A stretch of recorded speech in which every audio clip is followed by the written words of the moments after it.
Now that the NBA All-Star break has come and gone, we are officially on to the second half of the NBA season, and with the trade deadline about 2.5 weeks away, the Lakers figure to be very active in the trade market as well as on the buyout market. Welcome to the Los Angeles Lakers Report here on Chat Sports. I'm Chase Sr. If you don't recognize me, you probably haven't seen me much. So I'm new here at Chat Sports. This is what I want you to do. Give me a follow on Twitter at Chase_Senior.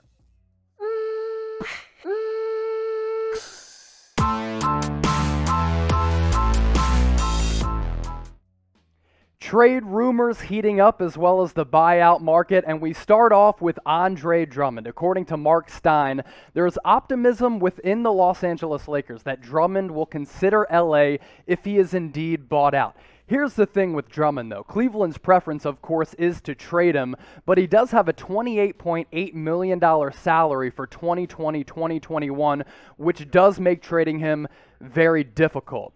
So let's take a look at Andre Drummond's numbers here, because whatever team picks up Andre Drummond, they're going to get a guy who's able to stack the stat sheet, and his game has really developed over the last few years. Here are his numbers, and he hasn't played since early February because Cleveland has been holding him out of the lineup. 17.5 points per game, 14 rebounds a night. He's shooting 47% from the floor, which is okay given where he plays, and he's not really a perimeter shooter.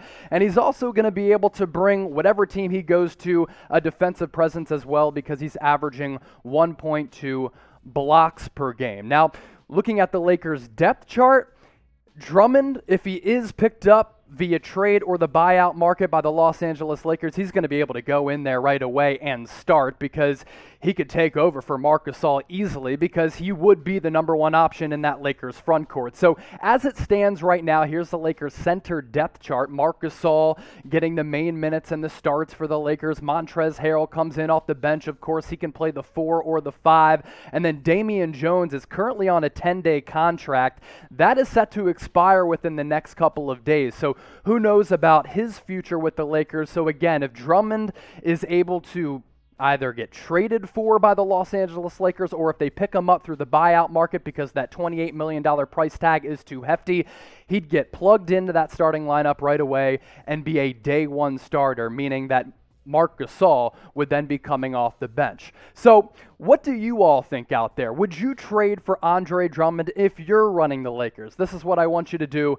Hop in the comments section. You can type Y for yes and N for no. For me, you put Drummond on this Lakers team, and I think immediately they become the favorites in the West. His numbers across the board are elite for big men, and if you put Andre Drummond on that lineup, he would give the Lakers insane depth.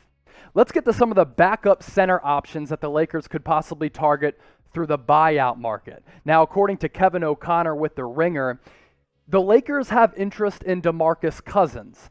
Drummond is the preference if he does get bought out by the Cleveland Cavaliers, but if a buyout happens, the Lakers are going to be in play for DeMarcus Cousins, and the Nets will be at the top of the list. Rather, the Lakers and the Nets will be suitors for Andre Drummond, not DeMarcus Cousins, but DeMarcus Cousins seems to be a backup option for the Los Angeles Lakers. Now, let's take a look at DeMarcus Cousins' numbers, because his game has completely fallen off a cliff, and it's really unfortunate to see what has happened to him due to all of the injuries that he suffered in recent years, namely that Achilles tendon injury that happened with the Pelicans a few years ago. He was waived by the Rockets on February 23rd. Injury issues have derailed his career, and his numbers this year, they're okay.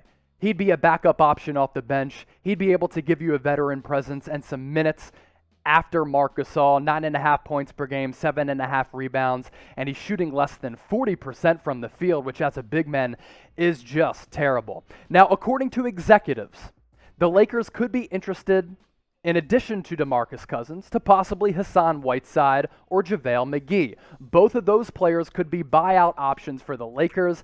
And when you look at the needs for Los Angeles, the Lakers could really use a rebounding, rim-running big, which is where Whiteside and JaVale McGee kind of factor in. They'd be taking the place of Dwight Howard from a year ago. How about their numbers side by side? Whiteside and McGee. they're pretty similar. Now, Whiteside last year with the Trailblazers was awesome. He was averaging like 15 points and 10 rebounds a night. His minutes per game are down. He's averaging just north of 8 points per game, 5.7 rebounds, a tick over a block, shooting 58% from the floor, which you compare that to Cousins and Drummond, it's much better. And like I said, only 14 and a half minutes, whereas McGee, on the other hand, similar numbers all across the board when you look at it that way. So just to recap all of that, executives say that the Lakers could be interested in Hassan Whiteside or JaVale McGee. Both of those players could be buyout options for the Lakers, and when you look at the needs, possibly a shooter, which we'll get into here in a little bit, as well as a rebounding, rim-running big to take that Dwight Howard role from the championship roster last year. Let's pose another question for the audience, because here at Chat Sports, we love to interact with everybody out there. Which backup center option do you like? Hop in the comments section and put your answer down below. This is the Los Angeles Lakers report here on Chat Sports. Now that the All-Star break has come and gone, let's do a little mid-season check-in with Los Angeles. Their last 10 games, not great, especially without Anthony Davis. 3-10 in their last 10 games before the All-Star break. No Anthony Davis for the foreseeable future. But if you ask Frank Vogel what he thinks of his team as they enter the back half and this final stretch, he's very confident. Because Vogel this week said, quote, very confident in what we can accomplish this year. Frank Vogel still thinks that the Los Angeles Lakers are title contenders. What do you think? You heard from Frank Vogel. Are you concerned about the Lakers after the All-Star break? This is what I want you to do. Hop in the comments section and scale it 1 to 10. 1 being, I'm not concerned about the Lakers' prospects moving forward at all. 10 being, without Anthony Davis and that Achilles injury, who knows what happens with that. If he's not in the lineup, I'm very concerned about the Los Angeles Lakers. Scale it 1 to 10. Another report from Jake Fisher of Bleacher Report.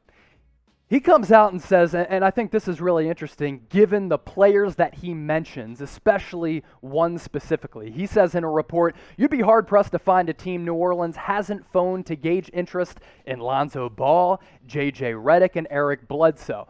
They've been calling, and where there's smoke, there's fire. That's what one assistant general manager said. Now, I don't think the Lakers are in play for a reunion with Lonzo Ball by any means, or Eric Bledsoe. A name to keep an eye on, though, because I did mention the Lakers needing a shooter, is J.J. Redick. And he wasn't too happy about Stan Van Gundy getting hired with the Pelicans. Van Gundy was his coach back with the Magic, and Redick before the season joked saying, I'm this late in my career, and I have to put all this focus on hustling, effort, defense. Come on, Stan, this is ridiculous. But Redick is an interesting option for the Lakers. Now, you look at his numbers the past 2 years. They have fallen off from 2019-20 to this season. 15 points per game last year, 8.7 this year. His field goal percentage is down. 3-point field goal percentage is down. His 3-point attempts are down as well. But the big thing to look at is kind of the minutes per game because, yeah, the statistical numbers might be down, but his minutes per game are down as well.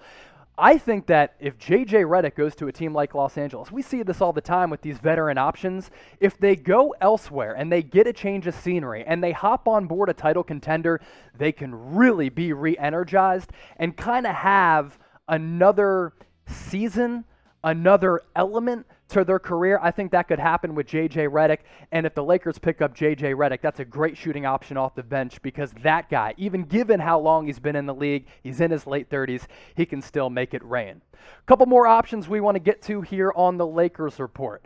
How about Terrence Ross from the Orlando Magic? So the Orlando Magic are in a position where prior to this season, they were looked at as a possible playoff team. Then they suffered a litany of injuries across the board. So as we inch toward the trade deadline, are the Orlando Magic going to be sellers? It's a possibility. Could Terrence Ross be on the block? That could happen as well. Terrence Ross would be a 6th, 7th, 8th guy off the bench who can come in, and if you need a guy in a Lou Williams role to really heat it up, make it rain from the outside, create a little bit offensively, Terrence Ross could be that guy. He's averaging 15.5 points per game. Keep an eye out on Terrence Ross to the Lakers as a possible trade option. How about this guy?